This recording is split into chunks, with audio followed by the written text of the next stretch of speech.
చుట్టుపక్కల గ్రామాల నుంచి వచ్చిన ప్రతి ఒక్కరికి కూడా పేరు పేరున హృదయపూర్వక నమస్కారాలు తెలియజేసుకుంటున్నాను. ముఖ్యంగా ఈ రోజున మనందరం కూడా ఈ సభ ఏర్పాటు చేసుకోవడానికి ముఖ్య ఉద్దేశం, ఈరోజు పోతులు గ్రామ నాయకులు శెట్టి సత్యబాబు గారు వాళ్ళ కుటుంబ సభ్యులతో పాటు ఇతర నాయకులతో ఒక 500 మందితో తెలుగుదేశం పార్టీ నుంచి వీడి ఈ రోజున వైఎస్ఆర్ కాంగ్రెస్ పార్టీలో జాయిన్ అయ్యే కార్యక్రమం చెప్పి కూడా మీరు అందరూ తెలియజేస్తున్నారు.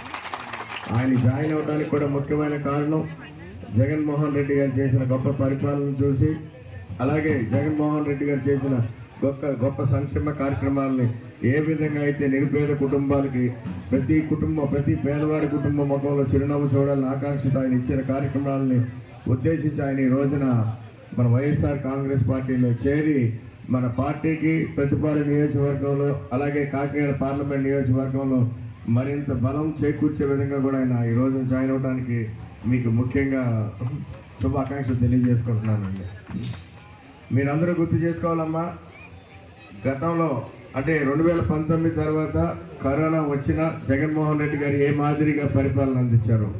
జగన్మోహన్ రెడ్డి గారు ఆలోచన పాదయాత్ర చేసిన తర్వాత ముఖ్యంగా ఆయన ముఖ్యమంత్రి అవగానే ఆయన చేసిన ఆలోచన ఈ రాష్ట్రంలో పేదరికాన్ని శాశ్వతంగా నిర్మూలించాలి అనే ఆలోచనతోనే ఈ రోజున మన ప్రతి గ్రామంలోనూ గ్రామ సచివాలయాలు ఏర్పాటు చేసి సచివాలయాల ద్వారా వాలంటీర్ వ్యవస్థను తీసుకొచ్చి ప్రతి కుటుంబానికి పరిపాలనని గడపకు వచ్చే విధంగా కూడా ఆయన ఆలోచన చేయడం జరిగింది. ఈ రోజున భారతదేశంలో ఏ రాష్ట్రంలోనే జరగని విధంగా గొప్ప సంక్షేమ కార్యక్రమాలని నవరత్నాల పేరిట ఏ అవినీతికి తావు లేకుండా ప్రతి ఒక్కరికి డైరెక్ట్గా వచ్చే విధంగా కూడా ఈ రోజున 2,65,000 కోట్లని రాష్ట్రంలో ప్రతి పేదవాడి ఇంటికి అందే విధంగా చేసిన ఒక గొప్ప ముఖ్యమంత్రి భారతదేశంలో ఎవరన్నా ఉన్నారంటే అది కేవలం జగన్మోహన్ రెడ్డి గారని చెప్పి మీరు అందరూ గుర్తు చేసుకోవాలి. అలాగే అభివృద్ధి అంటే ప్రతి పేదవాడికి ఈ సంక్షేమ కార్యక్రమాల ద్వారా ఆయన చేసిన ఈ గ్రామ సచివాలయాల ద్వారా ఆయన తలపెట్టిన రైతులకు అండగా ఉంటూ రైతు భరోసా కేంద్రాల ద్వారా అలాగే ప్రతి పేదవాడికి ప్రతి పేదవాడికి ఇంట్లోంచి కూడా గొప్ప చదువులు చదువుకోవాలి, ఇంగ్లీష్ మీడియంలో చదువుకోవాలని ఆయన ఆలోచనలకు అనుగుణంగా కూడా ఈ రోజున నాడు నేడు పేరుతో ప్రతి విద్యా సంస్థలు ప్రతి తప్పకుండా ఆయన న్యాయం చేయడం ఉద్దేశంతో కూడా తిరిగి పార్లమెంట్ సభ్యులుగా గెలిపిస్తామని చెప్పేసి అందరూ కూడా చెప్పే విధానం కూడా ఇవాళ మన ఎదురు కూడా మంచి అవకాశం కూడా ఇవాళ ఈ విధి మాకు దక్కిందని చెప్పేసి మనం చేస్తున్నారు. దయచేసి ప్రభుత్వ పరంగా చాలా కార్యక్రమం చేసిన వ్యక్తి మన జగన్మోహన్ రెడ్డి ముందే చెప్పడం జరిగింది. 29 రాష్ట్రాలు ఉంటే ఎలక్షన్కి వెళ్తుంటే అక్కడ ఉన్నటువంటి నాయకులందరూ కూడా రాబోయే రోజుల్లో ప్రభుత్వాన్ని ఏర్పాటు చేయడానికి మాకు అవకాశం వస్తే ఈ కార్యక్రమం చేస్తామని చెప్పేసి మాట్లాడే సందర్భం ఉంటుంది. కానీ మన ముఖ్యమంత్రి జగన్మోహన్ రెడ్డి గారు ఆటప్పుడు చెప్తలేదు. నిజంగా మీ అందరికీ కూడా నేను మేలు చేసి ఉంటే నాకు ఓట్లేసి నేను గెలిపించండి అని చెప్పేసి అడిగేటి ముఖ్యమంత్రి ఈవేళ మన జగన్మోహన్ రెడ్డి గారు అని చెప్పేసి మీ అందరూ కూడా మనం చేస్తున్నారు. దయచేసి ఈ జరిగే ఎలక్షన్ విధానాల్లో కూడా ఎప్పుడు ఎవరు ఊహించిన విధానంలో కూడా చూసాం మనం. 3 పార్టీలు అయిపోయి ఎవరు ఊహించిన విధానాల్లో జనసేన, తెలుగుదేశం, భారతీయ జనతా పార్టీ మొన్నే జరిగిన మీటింగ్లో కూడా మరి చెప్పిన వ్యక్తులు కూడా ఎక్కడ కూడా ఏ విధంగా కూడా మాట్లాడే వేసి కూడా మీరు టీవీలో కూడా చూసుంటారు, పేపర్ చదువు టీవీలో కూడా చూసుంటారు. ఏ విధంగా కూడా ముఖ్యమంత్రి గారు 14 సంవత్సరాలు ముఖ్యమంత్రిగా పనిచేశారు. 14 సంవత్సరాలు ప్రతిపక్ష నాయకులు ఉన్నటువంటి వ్యక్తులు కూడా సంభవించిన ప్రధానమంత్రి మన మోదీ గారు అని చెప్పేసి మనం చేస్తున్నారు. ఆయన చెప్పిన మాటలు కూడా చెప్పిన విధానం కూడా రాష్ట్రానికి నేను మేలు చేయబోతున్నాను, తప్పకుండా మీరు ఓట్లేసి రాష్ట్రంలో ఉంటుంది వీళ్ళందరినీ గెలిపించాలని చెప్పి ఒక మాట కూడా చెప్పలేదు. ఆయన ఎవరి గురించి కూడా చెప్పలేదు. ఆయన ఏదో చెప్పుకుంటా పోయారు తప్పించి ఏ పార్టీ గురించి కూడా ఓట్లేని అని చెప్పి ఏ వ్యక్తి గురించి కూడా మాట్లాడిన సందర్భం కూడా మోదీ గారు చేసిన సందర్భం కూడా మనందరం చూసాం. అంటే ఆయన కూడా తెలుసు గతం నుంచి కూడా జగన్మోహన్ రెడ్డి మంచి చరిత్ర వ్యక్తి అయినా తప్పని పరిస్థితుల్లో ఏదో ఊకట్టని చెప్పించి మోదీ గారి అందరితో కలడానికి ఆయనకి మాత్రం ఎట్టి పరిస్థితుల్లో కూడా ఈ రాష్ట్రంలో తెలుగుదేశం కానీ జనసేన కానీ కలిసి విధానం కూడా అనేటువంటి విధానంగా ఒప్పించారని.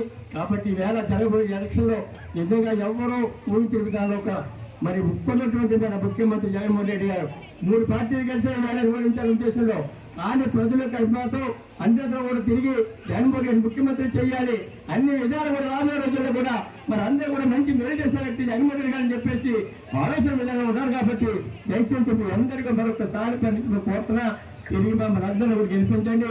శాసనసభ్యుడిగా నేను ఇన్ఛార్జిని కాదు, ఇప్పుడు చెప్పాడు మా యేసుబాబు ఇన్ఛార్జిని కాదు, మీరు అభ్యర్థిని రేపు తెలుగుదేశం పార్టీ తరఫున.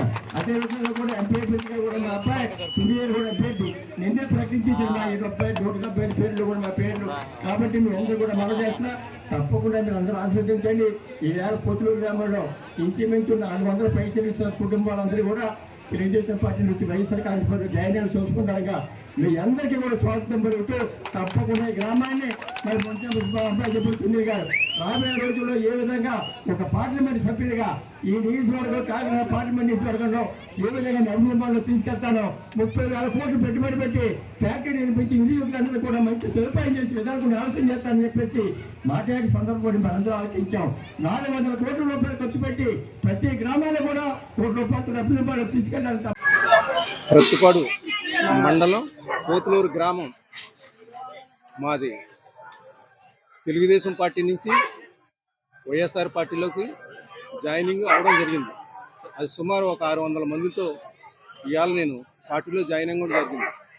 నాకు జగన్ గారు చేసే పనులన్నీ, ఈ సంక్షేమ పథకాలు, ఈ పెన్షన్లు తెల్లారితే 1వ తారీఖున ఇంటికి ఇవ్వడం, బియ్యం ప్రతి పేదవాడి ఇంటికి నడపడం, ఇవన్నీ నాకు నచ్చి నాతో నడిచి ప్రతి ఒక్క ఓటరు కార్యకర్తలు కలిసి ఇవాళ వైఎస్ఆర్ కాంగ్రెస్ పార్టీలో సునీల్ గారు, వరుపుల సుబ్బారావు గారు, అనంతబాబు గారు సమక్షంలో పార్టీలో జాయిన్ అవ్వడం జరిగింది. తిరిగే వాళ్ళం, ఇక్కడ పని కాకపోతే ఆ పత్తిపాడు మండల ఆఫీస్కి వచ్చేవాళ్ళం, అక్కడ పని కాకపోతే ప్రతి సోమవారం గ్రీవెన్స్ కలెక్టర్ ఆఫీస్ కాకినాడ పోయేవాళ్ళం. అటువంటి దౌర్భాగ్యమైన పరిస్థితులు గడిచిన కాలంలో ఉండేవి. ఈవేళ జగన్మోహన్ రెడ్డి గారు ముఖ్యమంత్రి అయిన తర్వాత ఎక్కడ కూడా పార్టీలు చూడకుండా పేదవాడి అరతగా సంక్షేమ పథకాలు అమలు చేస్తా ఉన్నారు. ఉంటే ప్రామాణికంగా చూస్తా ఉన్నారు ఈ ప్రభుత్వం. పేదవాడి వెనకాల ఉన్న కష్టాన్ని చూస్తా ఉన్నారు, పేదవాడి వెనకాల ఉన్న ఆర్థిక బాధలు చూస్తా ఉన్నారు. ఆ దిశగా గడిచిన కాలంలో సంక్షేమ పథకాలు అమలు చేసిన సందర్భం మీ అందరికీ గుర్తు చేస్తా ఉన్నా. ఆ సంక్షేమ పథకాలన్నీ కూడా అమ్మఒడి కానీ, చేయూత కానీ, రైతు భరోసా కానీ, డ్వాక్రా మాఫీ కానీ, విద్యార్థి మీద వసతి మీద ఫీజు రియంబర్స్మెంట్ కానీ, ఇలాగా ఈబీసీ నేస్తం కానీ, కాపు నేస్తం కానీ, వాహన మిత్ర కానీ, ఇలా ఎన్నో సంక్షేమ పథకాలు అమలు చేసిన సందర్భం మీ అందరికీ గుర్తు చేస్తా ఉన్నా. ఆ సంక్షేమ పథకాల అమల్లో కూడా ఎక్కడ కూడా గతంలోలాగా కాగితాలు ఇలా పట్టుకుని ఆఫీస్ చుట్టూకొని పాలక చుట్టూ తిరగకుండా, ఎక్కడ వ్యయ ప్రయాసపడకుండా, ఎక్కడ రూపాయి అవినీతి లంచం లేకుండా వేలాది రూపాయలు, లక్షలాది రూపాయలు నేరుగా మీ అకౌంట్లో వేసిన సందర్భం మీ అందరికీ గుర్తు చేస్తా ఉన్నా.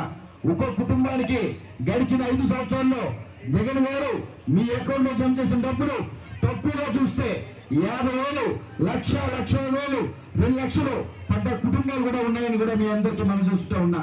సుమారుగా ఈ మండలం మొత్తం మీద చూస్తే కోట్లాది రూపాయలు నేరుగా మీ అకౌంట్లో జమ చేసిన సందర్భం. తక్కువ చూస్తే పెట్టుబడి మండలిలో సుమారుగా 180 కోట్లు పోబడి ఈ 5 సంవత్సరాల్లో వివిధ సంక్షేమ పథకాల రూపంలో మీ అకౌంట్లో జమ చేసిన సందర్భం మీ అందరికీ గుర్తు చేస్తా ఉన్నా.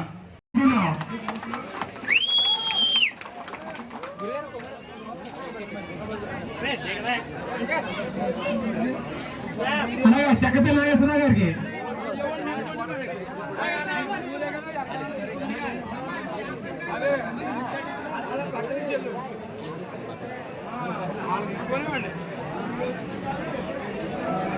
సమస్య లేని ఇల్లు ఉండదు, పరిష్కారం లేని సమస్య ఉండదు. బంధాలు గొప్పవి, బాధలు చిన్నవి. మీ సమస్యని మేము పరిష్కరిస్తాం. రండి, మాట్లాడుకుందాం.